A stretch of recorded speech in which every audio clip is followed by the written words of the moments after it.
Bonjour à toutes, bonjour à tous. Cours sur la civilisation grecque aujourd'hui. Donc cours de sixième. Donc notre cours va nous amener autour du concept de l'unité culturelle du monde grec. Donc un nouveau chapitre que nous avions commencé juste avant notre confinement avec les élèves qui étaient là, d'ailleurs le vendredi en travaillant sur l'Iliade et l'Odyssée. Donc notre premier point de ce chapitre va nous amener à essayer de comprendre comment s'organise la civilisation grecque à partir du 8e siècle avant Jésus-Christ, pour comprendre que le monde grec, ce n'est pas un monde qui est uni politiquement, c'est une mosaïque politique, c'est-à-dire qu'il y a plein de villes différentes qu'on appelle donc des cités grecques qui vont avoir des organisations politiques différentes et qui ne sont pas unies en un grand pays, mais il y a une unité culturelle, c'est-à-dire que, comme le dit Hérodote, un historien grec ancien lui-même, qui date du 5e siècle avant Jésus-Christ, qui a vécu à ce moment-là, les Grecs ont tous la même langue, des sanctuaires, c'est-à-dire des temples communs, donc une même mythologie, une même religion, si on veut, globalement, et des coutumes en commun aussi. Donc, ce qu'on va étudier maintenant, c'est trois choses. L'organisation de la mythologie grecque avec la religion grecque, globalement, et les mythes, donc les idées, les coutumes communes aux Grecs, autour notamment de tout ce qu'ils croient. Et ce qu'ils croient, vous allez voir, ça a été mis en place, ça a été organisé, ça a été surtout rassemblé, ces croyances et ces mythologies dans divers ouvrages, dont les plus connus sont l'Iliade et l'Odyssée, soi-disant du poète Homère. Donc on l'avait vu un tout petit peu avec les élèves qui étaient là le vendredi avant le confinement. Là, on va continuer à l'étudier et reprendre d'ailleurs les deux points que nous avions vus. Donc je vous inclus dans le dossier 6e que vous retrouvez donc en descriptif de la vidéo avec les liens vers un Google Drive. Vous cliquez dessus, vous pouvez télécharger ces documents. Je vous inclus ceci. Alors, voilà. Une première étude de document pour ceux qui ne l'auraient pas encore, qui ne l'auraient pas faite, qui ne l'auraient pas fini sur un texte qui s'appelle l'Iliade, que nous allons étudier, et une étude de document sur un deuxième texte qui s'appelle l'Odyssée, tous les deux autour d'un auteur, soi-disant, on va le voir à nouveau, qu'on a l'habitude d'avoir appelé Homère. Donc, première chose, effectivement, nos Grecs, à partir du 8e siècle avant Jésus-Christ, vont se retrouver autour d'une culture commune, c'est-à-dire d'idées, de coutumes, de manières de voir le monde en commun. Il y a trois choses qui unissent nos Grecs. Première chose, c'est qu'ils sont unis par une même langue. Ils parlent une forme de grec ancien avec des dialectes différents, mais cette langue est similaire. Un grec d'une ville peut comprendre un grec d'une autre ville, comme un français du sud de la France peut comprendre un français du nord de la France ou un québécois qui parle français. Même s'ils ont parfois des difficultés à cause d'accent qu'ils ont, peuvent se comprendre. Et cette langue a été rédigée par la même écriture qui dérive de l'alphabet phénicien, qui dérive des autres langages qu'on a vus auparavant, avec un alphabet donc cette fois-ci grec. Donc ça, on le voit clairement avec des choses comme celle-ci. Donc voilà l'alphabet grec, comprenant 24 signes correspondant à des sons. Il s'agit donc bien d'un alphabet. D'ailleurs, le mot alphabet vient de là, puisque, comme vous pouvez le constater, les deux premiers signes de cet alphabet sont alpha et bêta, ayant donné notre A et notre B et le mot même de alphabet. Donc comme on le voit sur ces inscriptions, comme celle qui est située sur des temples ici à Delphes, un des sanctuaires les plus connus du monde grec, on se retrouve avec un alphabet grec qui va permettre d'écrire facilement, donc pas en cunéiforme, pas en pictogramme. Je vous rappelle nos anciens cours que nous avions fait là-dessus, au deuxième trimestre et en fin du premier, mais qui va permettre de rédiger à l'écrit des inscriptions dans le langage grec ancien. Donc la première chose qui va relier tous nos Grecs ensemble, c'est ce fameux alphabet. La deuxième chose qui les lie ensemble, c'est leur religion. Les Grecs croient globalement au même Dieu. En fait, on retrouve toujours les mêmes archétypes de dieux, c'est-à-dire des grandes catégories de dieux dans les anciennes religions. Alors on le constate par exemple avec ceci.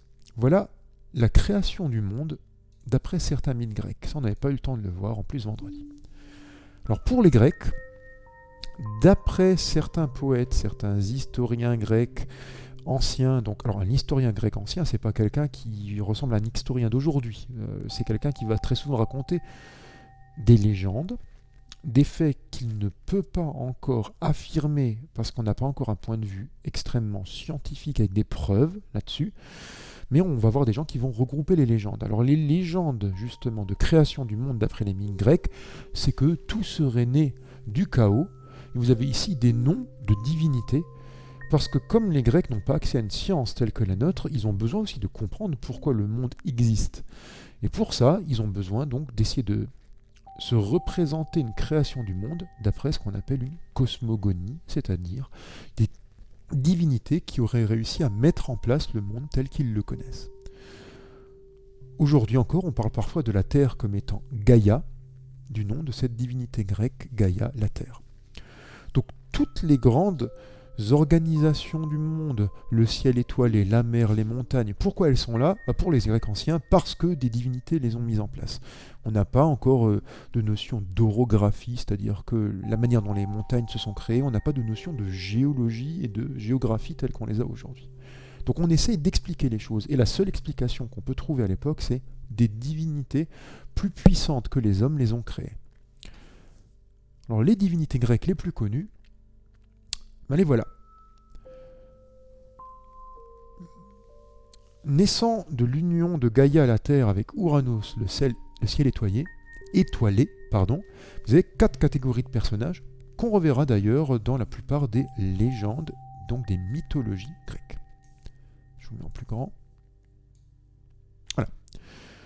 Donc nés de cette union, les 6 titans, les 6 titanides, donc les titans femmes, les cyclopes que l'on reverra, et ceux qu'on appelle les 100 bras. Et là, on arrive vers à peu près la douzaine de divinités grecques la plus connue.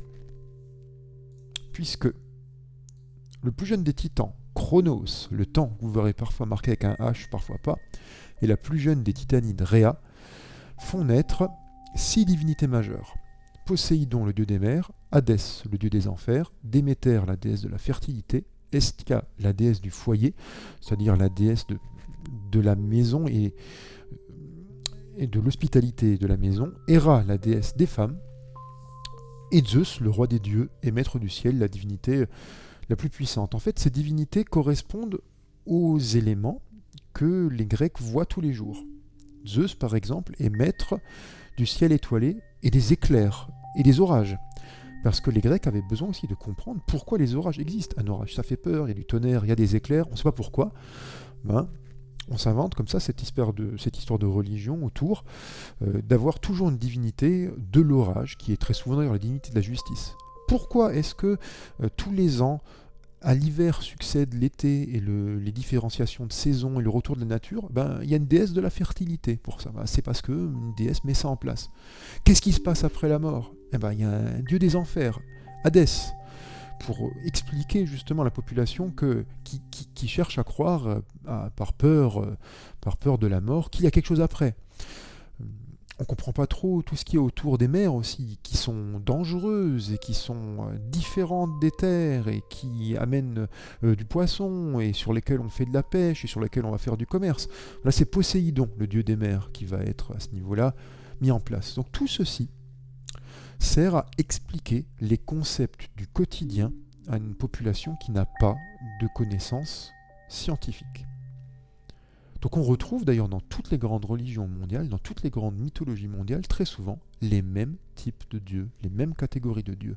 C'est pour ça que les Grecs puis les Romains vont faire ce qu'on appelle une interpretatio graeca ou interpretatio romana, c'est-à-dire que quand ils vont chez d'autres peuples, et qui se retrouvent avec des dieux qui se ressemblent, ils se disent « Ah, tiens, celui-là, chez eux, il s'appelle d'une certaine manière, chez nous, c'est Zeus. Donc, lui, c'est Zeus, et vous pourrez le vénérer en tant que Zeus. » Donc, partout dans les grandes religions mondiales, c'est pour ça qu'on retrouve des dieux qui sont assez souvent, quand vous avez des religions polythéistes, donc qui ont plusieurs dieux, avec les mêmes attributs. Très souvent, une divinité de la justice et de l'orage, très souvent des mater matriae, c'est-à-dire des divinités qui sont des mères notamment, et qui sont des divinités de la fertilité, donc de la fertilité féminine et de la fertilité en même temps de la nature. Vous avez aussi des divinités de l'après, comme Hadès, le dieu des enfers. Puis vous avez souvent des divinités marines, parce qu'à ce moment-là, le commerce passant aussi beaucoup par bateau, on a besoin de comprendre. Donc on cherche à comprendre, et on met en place des grandes religions par des processus complexes qu'on n'aura pas cette année en 6e le temps là d'étudier. Donc sachez juste que voilà, les 6 frères et sœurs là, vont être victorieux de leur propre père, Chronos, le temps, et que les 3 fils vont se partager le monde. Zeus devient le maître du ciel étoilé, Poséidon va régner sur les océans, sur les mers, et Hadès va dominer le monde souterrain, notamment celui des enfers. Donc il y a plein d'autres divinités, puisque ces dieux-là vont avoir des relations entre eux, et vont créer aussi entre eux des enfants, et vont avoir en réalité plein d'aventures. Tout ceci, on le regroupe, vous appelez ça la mythologie grecque. Donc la mythologie grecque, elle naît justement de ça. Qu'est-ce qu'on peut dire que c'est que cette histoire de mythologie ?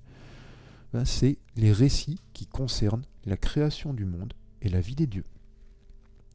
Donc mythologie grecque, récits qui concernent la création du monde et la vie des dieux. C'est ça une mythologie.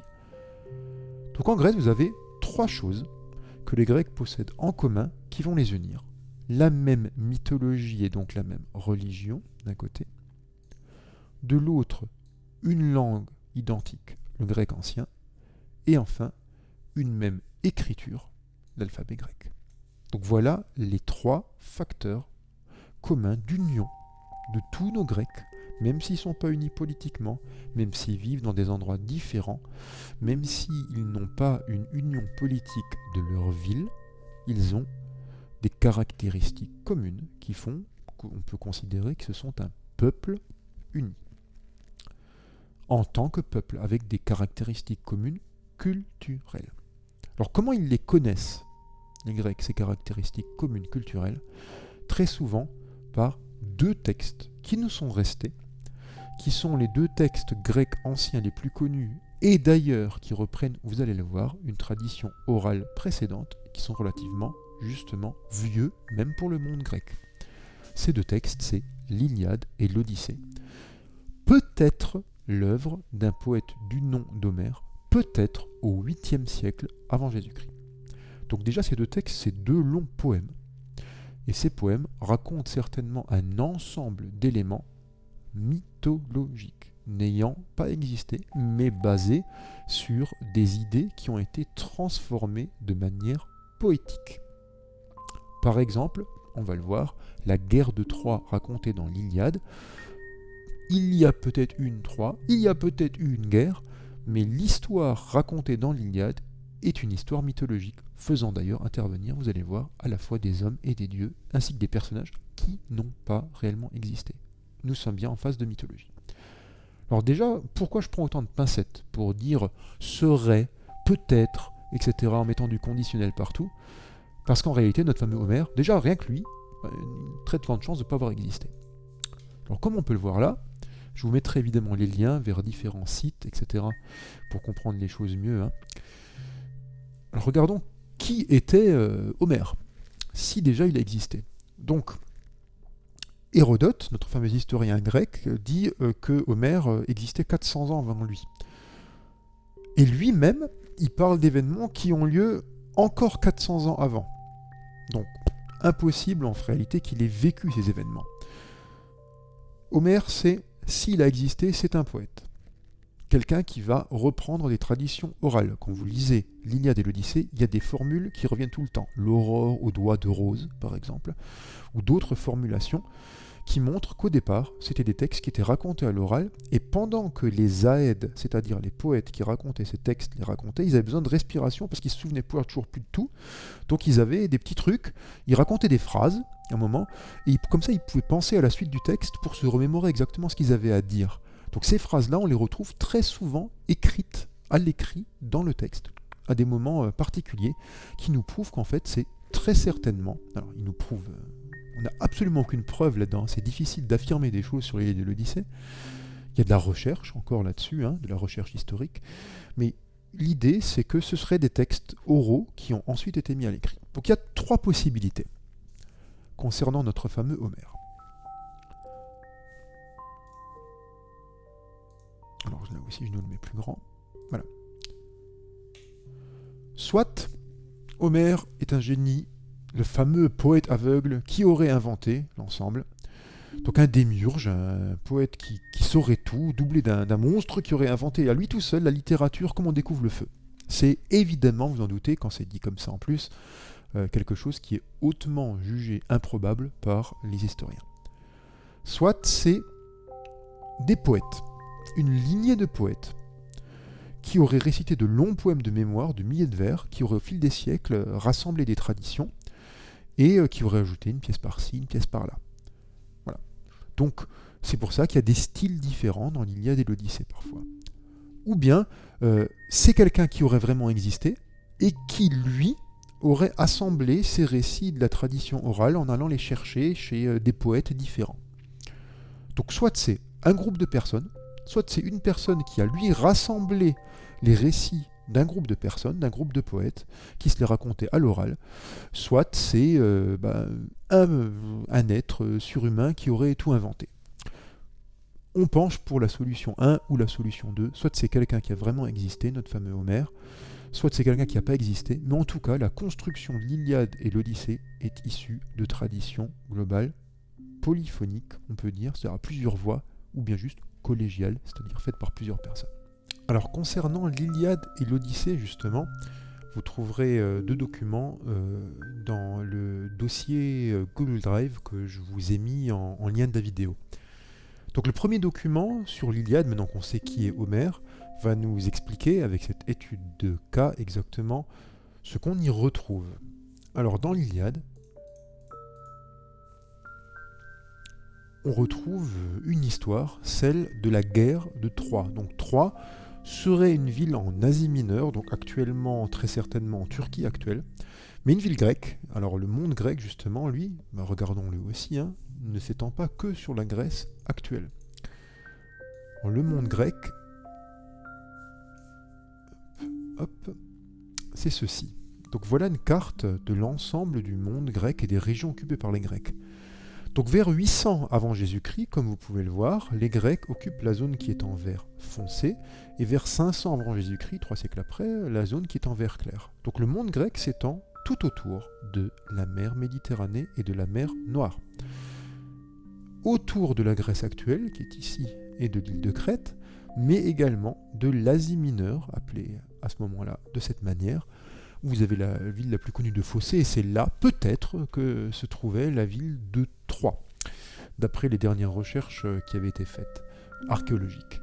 Donc les 3 villes grecques les plus connues de cette époque-là, qui sont situées en Grèce actuelle, sont Corinthe, Sparte et surtout Athènes, qu'on étudiera en détail. La Grèce, justement, va avoir une culture qui va s'étendre à peu près de ici, la Gaule, donc France actuelle, avec les villes de Massalia, Marseille et Nicaïa, Nice, jusque sur les rivages de la mer Noire et même carrément en Russie actuelle. Donc, un peuple en réalité qui utilise beaucoup de bateaux, vraiment un peuple de navigateurs autour de la mer Méditerranée qui va s'étendre au fur et à mesure du développement de la civilisation grecque. Avec une carte ici, comme vous pouvez le voir, un peu plus détaillée, sur les endroits où vous avez les lieux sacrés importants, les grandes cités grecques, et donc un monde relativement montagneux, puisque cette zone-là est composée véritablement de montagnes, la plus haute étant le mont Olympe, soi-disant d'après la mythologie grecque le siège des dieux, justement l'endroit où les dieux vivraient, à 2920 mètres au-dessus du niveau de la mer. Donc à la fois un peuple marin, mais aussi avec des zones qui sont relativement chaudes l'été, un climat méditerranéen, mais avec parfois même des hivers frais et des hivers compliqués et neigeux, notamment en Asie mineure, ici, et dans des zones qui sont des zones montagneuses. Donc, première chose, l'Iliade, dans ce contexte-là, à Troie, quelque part certainement en Asie mineure. Donc, l'histoire de l'Iliade raconte le combat des Achéens, les Grecs, venant en guerre contre la cité de Troie suite à l'enlèvement d'Hélène, l'épouse de Ménélas, le roi grec de Sparte, par Paris, le fils du roi de Troie. Donc à partir de là, pendant 10 ans, vous allez avoir deux camps qui s'affrontent, avec comme héros principal de l'Iliade, Achille, un excellent guerrier. Donc vous pouvez voir ici, faire un arrêt sur écran, ou bien regarder aussi le document que je vous ai mis dans votre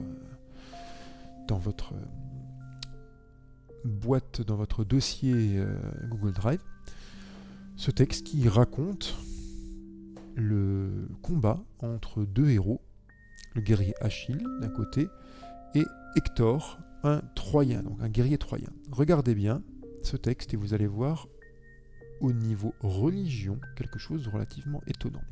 Arrêt sur image sur le texte, lisez-le et demandez-vous au niveau de la religion ce qui est étonnant. Alors comme vous avez pu le voir, ce qui est étonnant, maintenant que vous avez fait pause, que vous avez lu le texte, c'est que les dieux interviennent dans le récit. Pour les Grecs, les dieux de la mythologie, et c'est visible dans l'Iliade racontée par Homère ou par ceux qui sont définis sous le concept de Homère, leur mythologie intervient dans la vie de tous les jours. Là on peut le voir avec Athéna, une déesse justement grecque, qui intervient dans le combat entre Achille et Hector, et on voit aussi que Achille, comme Hector, se réfèrent directement aux dieux comme s'ils intervenaient dans leur vie quotidienne. Donc pour les Grecs, les dieux interviennent et ont un effet dans la vie quotidienne. Les dieux ont des colères, ils ont des joies, des peines, etc. Et pour eux, justement, en réalité, ce sont des surhommes, les dieux, immortels, mais qui vont intervenir dans leur quotidien.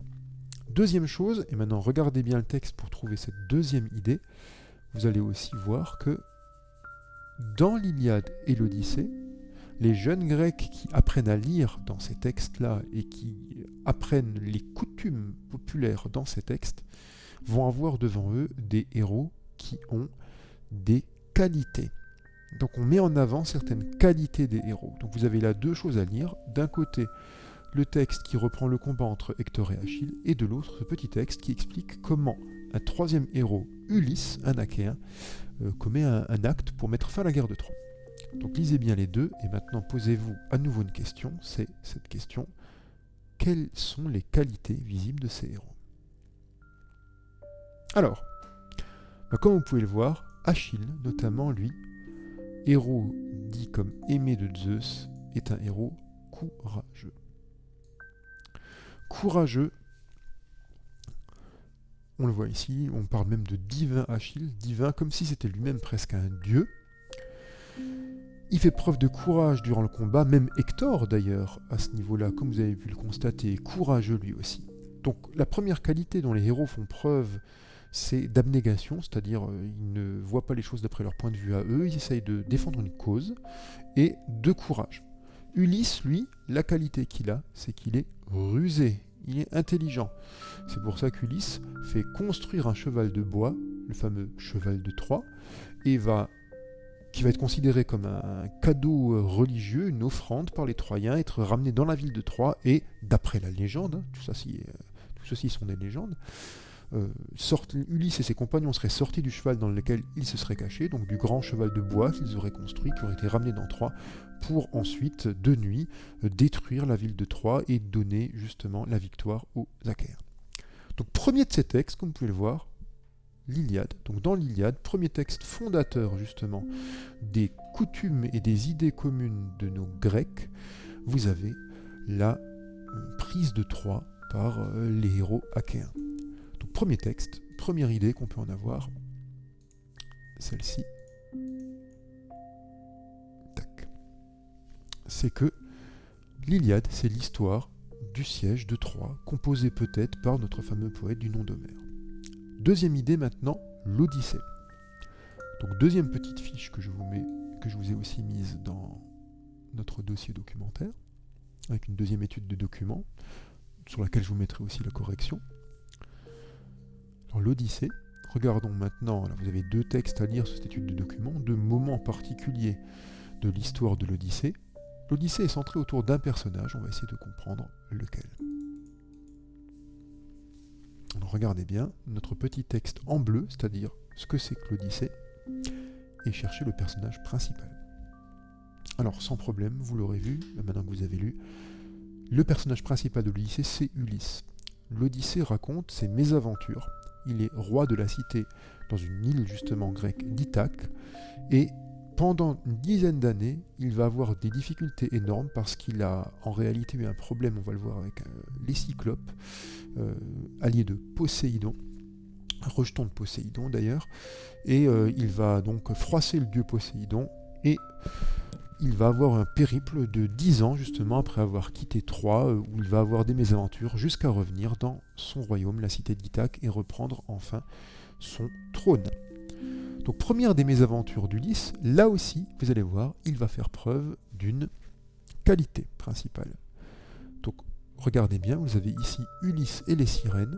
Quelle est la qualité principale d'Ulysse dans ce texte et que fait-il pour ne pas succomber, lui, et faire succomber ses compagnons au chant mortel des sirènes? Alors comme vous pouvez le voir dans ce texte, maintenant que vous avez lu, Ulysse fait preuve, là aussi, de ruse. En fait, il fait preuve d'intelligence, de ruse. C'est un héros qui est à la fois courageux, mais aussi qui résout les problèmes par son intellect et pas seulement par le combat. Première chose, lui-même se fait attacher au mât du bateau, comme visible ici sur ce vase du 4e siècle avant Jésus-Christ qui raconte cette histoire, attaché au mât du bateau, pour que les sirènes, qui, attention, sont des femmes oiseaux, pas des femmes poissons. C'est venu après, c'est une déformation justement de ce texte que d'avoir transformé les sirènes en femmes à queue de poisson. Donc le chant là des sirènes, c'est pour ça que les sirènes chantent, puisque c'est un chant des oiseaux. Donc il est accroché au mât, il subit le chant des sirènes qu'il peut entendre, mais ses compagnons ne le décrochent pas parce qu'il leur a mis de la cire dans les oreilles. Donc il a rendu ses compagnons sourds au chant des sirènes, pendant que lui-même a pu l'entendre sans que son bateau soit envoyé justement vers l'endroit où elles sont.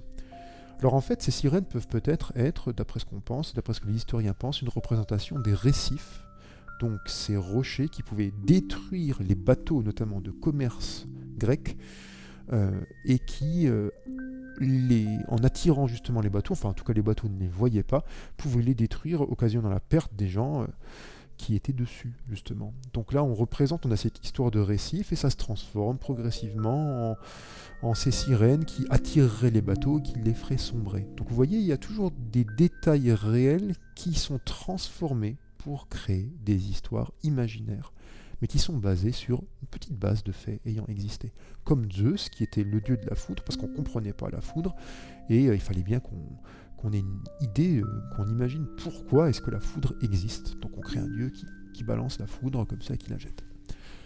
Deuxième moment de notre histoire de l'Odyssée, donc avec Ulysse et le Cyclope. Donc le Cyclope Polyphème et Ulysse. Là aussi, Ulysse va faire preuve de ruse. Regardez bien le texte et posez-vous une question. Quelle est la ruse d'Ulysse pour ne pas être tué par le Cyclope? Alors, comme vous avez pu le voir, Ulysse va donner à boire du vin au Cyclope et lui dit, pendant qu'il a bu, justement, qu'il s'appelle personne. Donc, première chose, il endort le Cyclope. Deuxième chose, avec un pieu durci au feu, il détruit l'œil unique du Cyclope. Et quand le Cyclope se réveille, que les autres Cyclopes sont autour de lui, donc Polyphème leur dit, c'est personne qui me tue, c'est personne qui m'a fait du mal. Et il leur dit, si c'est personne, on peut rien pour toi. Donc là aussi, Ulysse fait preuve, vous avez vu, de ruse. C'est la grande qualité d'Ulysse dans l'Odyssée et dans l'Iliade aussi. Donc dans ces textes héroïques, on essaye de donner des traits de qualité spécifiques, notamment aux héros, pour que nos fameux Grecs soient les plus... qui apprennent à lire dans ces textes, qui apprennent la culture grecque dans ces textes, soient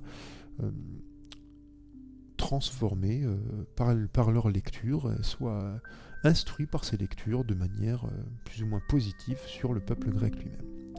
Donc vous le voyez, les Grecs mettent en place une culture commune. Culture commune qui se base donc sur plusieurs textes.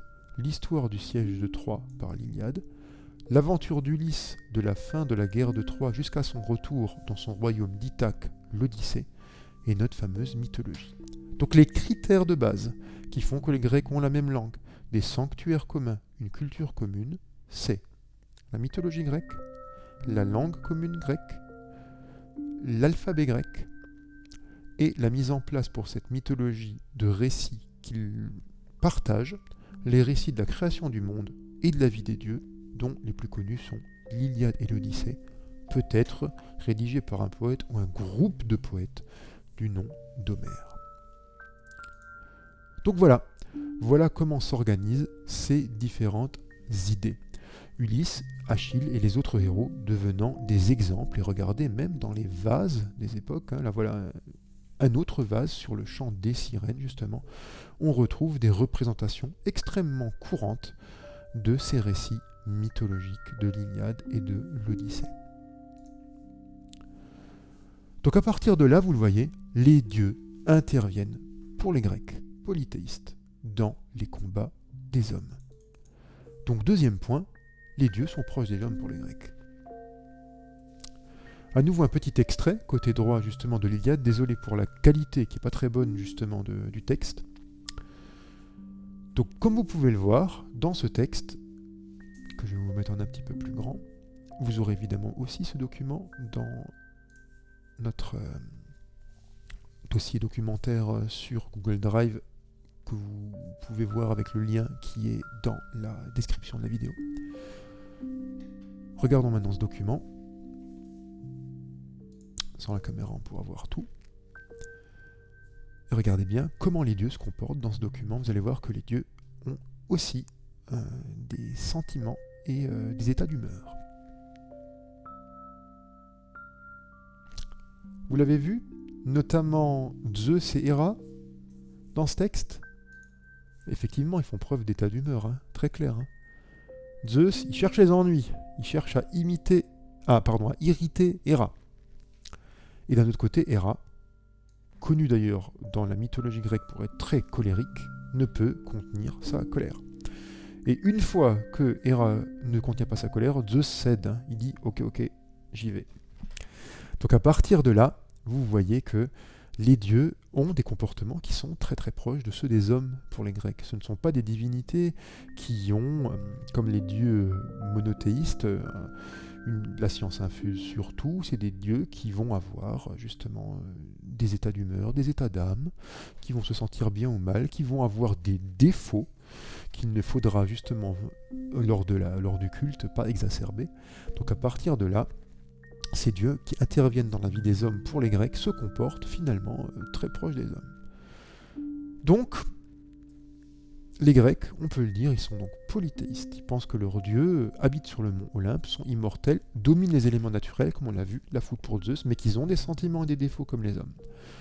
Comme on l'a dit, les aventures des dieux et des héros. Donc les héros, qu'est-ce que c'est ? C'est les personnages qui sont entre les dieux et les hommes. C'est ceux qui sont indiqués comme étant les personnages principaux de l'Iliade, de l'Odyssée, des autres mythes, forment ce qu'on appelle la mythologie. Et les Grecs pensent que les dieux et les héros auxquels ils vont rendre hommage peuvent agir dans leur vie quotidienne.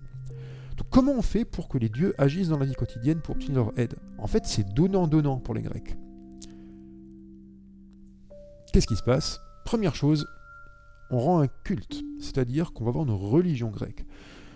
Comment ça se passe, cette religion ? Il y a des sanctuaires, c'est-à-dire des espaces qui sont consacrés à des dieux qui comprennent un temple. Dans ces espaces-là, les Grecs vont pratiquer des actes religieux. On va faire des processions, c'est-à-dire qu'on va se déplacer autour de ces lieux pour rendre grâce aux dieux, et on peut surtout sacrifier sur un autel des offrandes. Alors attention, pas des offrandes humaines. En Grèce antique, on ne pratique pas le sacrifice humain de ce qu'on sait actuellement. Peut-être à Carthage, à une période très reculée, en Grèce antique, pas vraiment. Un sacrifice, qu'est-ce que c'est ? C'est la mise à mort d'un animal, ou une offrande, c'est-à-dire un don végétal, par exemple, des graines, etc., dans le but de demander un bienfait à un dieu. Un sacrifice de liquide, ça s'appelle une libation. Donc le sacrifice, c'est végétal ou animal. On met à mort un animal ou un groupe d'animaux, plus on en met à mort, plus on demande quelque chose d'important, en fait. Ou bien une offrande végétale, et une libation, c'est on répand un liquide par terre. Alors pourquoi est-ce qu'on met à mort un animal et on le brûle, ou bien une offrande végétale et on la brûle? Parce que la fumée, justement, qui est pratiquée là, monte vers l'Olympe, vers les dieux. Donc, par ces offrandes-là, c'est du troc qu'on fait avec le dieu. T'es gentil avec moi, je te fais une offrande. Donc on a ce système-là d'offrande, après d'ex voto. Quand on est content, quand le dieu a fait ce qu'il a voulu, par exemple, vous êtes guéri, alors on va, dans un sanctuaire, mettre une statuette ou quelque chose comme ça qu'on appelle un ex voto. Donc la religion grecque est une religion donnant-donnant, où on fait d'un côté des offrandes à des dieux, des sacrifices, des libations, pour demander aux dieux une intercession, c'est-à-dire une activité, une aide physiquement dans sa vie pour quelque chose. Ça se passe à la maison, il y a des prières qui sont faites, ça se passe dans des sanctuaires. Ne me demandez pas si les Grecs croyaient vraiment en tous leurs mythes. Il y a même des livres d'historiens qui sont parus là-dessus. Les Grecs croyaient-ils à tous leurs mythes? Ou bien est-ce qu'ils pensaient que c'était quelque chose de farfelu eux-mêmes? On ne le sait pas, on ne peut pas se mettre à leur place. Par contre, ce qu'on sait, c'est qu'on a les traces de ces offrandes, on a les traces de l'existence de ces sanctuaires. Et dernière chose, on organise des jeux. Les plus connus, c'est les Jeux Olympiques. Des jeux panhelléniques. Les Hellènes, c'est Hellas, H-E-2-L-A-S pour les Grecs, c'est la Grèce, c'est la Grèce appelée en grec. Et les Jeux Olympiques à Olympie, donc dans ce sanctuaire, vont être justement les plus connus. Et ces jeux, qui sont des jeux à la fois sportifs, mais aussi culturels, où il y a des concours de chant, des concours de poésie, etc., vont être aussi faits dans un but religieux. Donc, conclusion, il y a un facteur d'unité entre tous les Grecs, c'est la culture et la religion qu'ils ont en commun. Par contre, politiquement, au niveau de l'organisation, ils ne sont pas organisés dans un pays commun. Donc voilà pour le monde grec et son organisation, justement. Regardons maintenant justement à quoi ressemble un sanctuaire grec. Là, vous avez l'autel de Zeus à Pergame, un endroit où, vous voyez, on peut faire justement des libations, des sacrifices. Alors ça ressemble à ça. Là, vous avez 2 sacrifices, 2 offrandes. Regardez bien notre image. Première des offrandes, regardez et dites-moi quels sont les différents sacrifices que l'on fait. Vous avez vu? Donc première chose, on offre une bête, très certainement un mouton, ici, qui va être mis à mort pour le dieu. Jaune sur jaune, ça ne marche pas des masses. Voilà. Deuxième chose, on offre aussi, regardez, des céréales.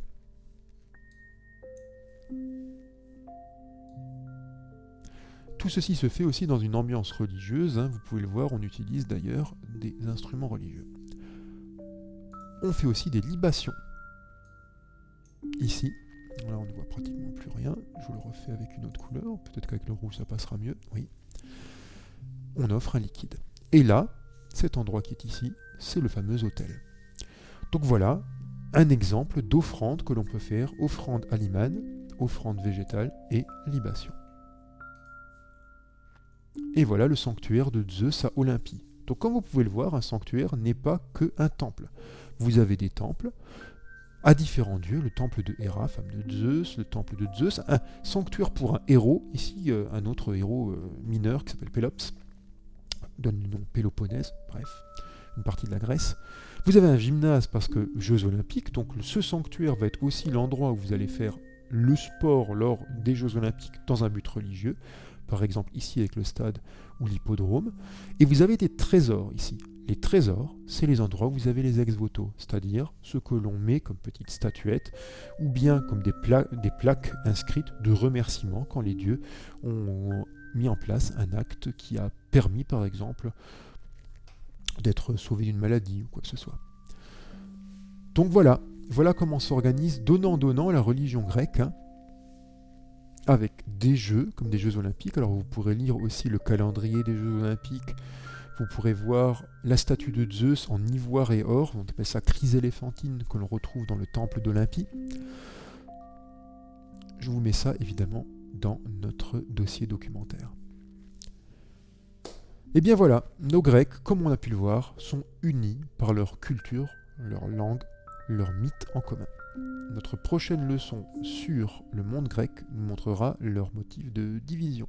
Ils ne sont pas organisés politiquement de la même manière, vous avez des différenciations dans le fonctionnement des villes, ce qu'on appelle les cités grecques. Il y a des dictatures, il y a des démocraties. Voilà, je vous remercie. Je vous dis à bientôt. On continuera avec les cours encore de 4e, 3e. On reviendra ensuite à un cours de 6e, très certainement en fin de semaine là-dessus. Là, vous avez déjà pas mal de choses. Je vous mets les dossiers documentaires dans la description de la vidéo. Et je vous dis à tous et à toutes, portez-vous bien et à bientôt.